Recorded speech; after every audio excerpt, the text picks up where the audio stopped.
पश्चिम रेल्वेवर गेल्या 5 वर्षांमध्ये तब्बल 2900 प्रवाशांना आपला जीव गमवावा लागलाय। माहितीच्या अधिकारामध्ये ही बाब पुढे आली आहे। ठाणे जिल्हा प्रवासी संघटनेने पश्चिम रेल्वेकडे ही माहिती मागवली होती आणि हे सर्व अपघात चर्चगेट ते डहाणू रोड या स्थानकांदरम्यान झालेत। या 5 वर्षांमध्ये तब्बल 7885 जण जखमी झालेले आहेत। चर्चगेट ते डहाणू दरम्यान हे अपघात घडलेत। यामध्ये विरार स्थानकाजवळ सर्वाधिक प्रवाशांचे बळी गेलेले आहेत आणि त्यामुळे प्रवाशांनी प्रवास करताना काळजी घेण्याची गरज आहे।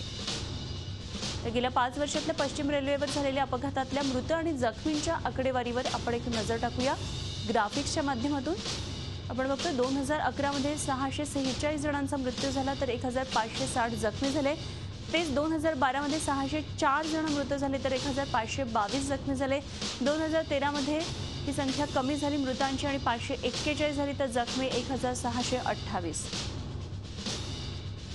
तर 2014 मध्ये 578 जण मृत झाले होते, जखमी 1523 आणि 2015 मध्ये 596 जणांचा मृत्यू झाला तर 1652 जण जखमी झाले।